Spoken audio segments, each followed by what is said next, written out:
Well, I've lived in Birmingham for 28 years, so the city's important to me.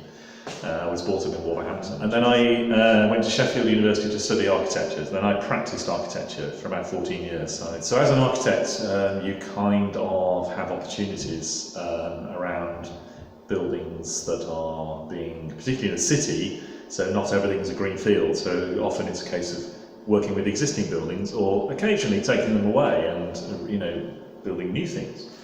And I suppose when I kind of got to middle age and was thinking about what I wanted to do with my time and my life and my sort of creative juices, was what can I do in the future and how? So that sort of brings you to where we are just now. I mean, basically there's been a body of work that's been evolving for about 18 months actually, and it's going to carry on.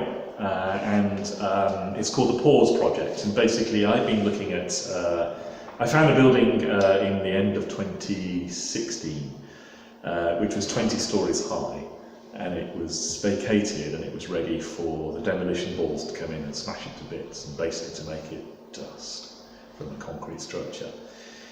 And I went in with my cameras thinking I was going to sort of do a very sort of banal sort of architectural study of every of the 20 floors of this building.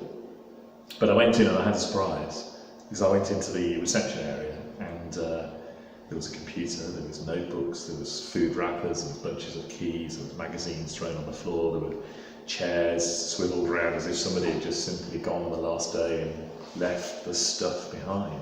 And it was really interesting because what I was seeing was all of the traces and the deposits and the things that humanity had left behind. And the humans had gone, so there was a kind of melancholy, a kind of silence, a kind of pause. So what you see here is a slice of 13 buildings that I've now been shooting for 18 months, and this is the Pause Project kind of in action. And the reason why I've sort of gathered and snapshotted the Birmingham dust idea is to give the title to a show, which is an extract from that one-body work. Because these are 13 buildings that I've gone into, and I found towels and bags hanging, and I found a vacated cord for power hanging from the ceiling. So basically, these are lots of little massage parlours. So this is a massage table here, and they all seem to wear out in some sort of curious way. And this oddly had this kind of implication of a cross. Photography for me is about not being necessarily explicit. It's quite often implicit. So for the viewer, everybody can see these things and decide what they're about. Because I need to explain really why this whole series of work has been made in concrete. The reason why I've done that is because I wanted to sort of memorialise a sort of memento mori. So actually, these things are going, they're dying, and I'm capturing them and making them solid. So the idea is that you can actually pick up and you can experience, a solid object. And so I've kind of gathered these into little clusters, as you can see as we move along the wall here. So there's a little bit of aesthetic consideration around some of the coloration. In this particular instance, places where people sat. And what I tried to do is use the space on the surface as a consideration. So you can imagine, the space that goes up here, and this one, the space that goes above. So I'm just sort of snapshotting a slice of the space rather than necessarily showing it all, but the implication is that there's more given those there. And this is a piece that I actually broke when I was making them. So this piece snapped here, so there's a jagged edge here. But then I got this image, which was the fragmented, broken series of fluorescent tubes that were just lying on the floor. And I thought, I'll put the broken glass on the broken tablets. So I'm glad we're looking a little further away at this, because the image is got two layers to it, this one here. Because from a distance, you might be able to see that there's actually architecture behind this. This is a crescent building called the Roundhouse in Birmingham, and it was a beautiful autumn day. I spent the whole day in this building, and I looked through with the camera and saw this kind of spectral imagery of the implication of sort of terracotta brick and gable shapes and things. But if you come closer, it is kind of Birmingham dust again, because this is really unusual for a photograph in my view, because we tend to look through frames at what we're seeing and we're expecting it to be a view of something with a photograph. But with a painting, you look at the surface and it's the manifestation, whether it's abstract or figurative, at the surface. This photograph does both, because what's really interesting, the surface I was photographing and looking through was glass. This is a window, you can see the frame, and there's a feather just caught in this kind of spider's web that was actually on the surface of the glass. So in a way, I think the other thing to say about this is that in most of these buildings, in many cases I was the last person to go in, and probably definitely the last person to go in with a proper camera.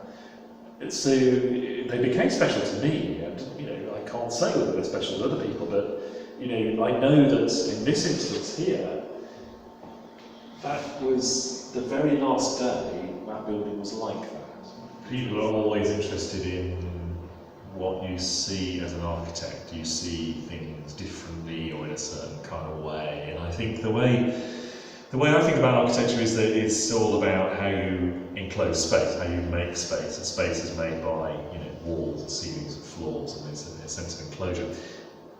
What material, what surfaces, what shapes and forms create those enclosures become a natural kind of fascination. So quite often I end up in buildings touching the materials, the wall, the concrete and things to see how it feels. There's a kind of conscious tactility about it. But then you think about the surfaces of the things that are on. So in this particular instance, in this photograph here, which I think is really, really geometric, which often architecture by its kind of nature is orthogonal and geometric, has a sort of straight line of strict edges and so on. This is the sort of dying embers of a fluorescent tube, reflecting some daylight in it as well, so there's this sort of warm glow. I think this image here is a piece of architecture, and I talk about materiality and the sort of surfaces and what things are made of. This is a really interesting sinuous tube, which is a handrail which thousands of people will have touched and moved along, because this is actually the relationship between a foyer and a huge banqueting suite where up to 1,000 people could be eating in one night. And there's a very, very simple background to the photograph, but I just love the patina of the touch, of the trace of people onto the material. So what really makes this kind of a kind of contrast is this piece of painted steel that actually supports this brass, and it's white painted and it's catching a little bit of light from above, from a roof light, otherwise very dark space. And that's a kind of signal cut that kind of jolts out. This is where architecture actually gets reflected into something else. So there's no photography without light, and there's very little architecture actually without light. And with that, you can see there's a hidden light that's having an impact, whereas this is actually a crystalline edge to a mirror that was literally on the floor, which had been abandoned. And we have quite a lot of Birmingham dust on the surface here. But there's these windows that actually reflect the arched form of the architecture that's kind of comes in and gives this another layer of interest to it. So there's kind of experimentation going on here, and I haven't worked with projection until the last few months, again getting ready to project the series that you see here.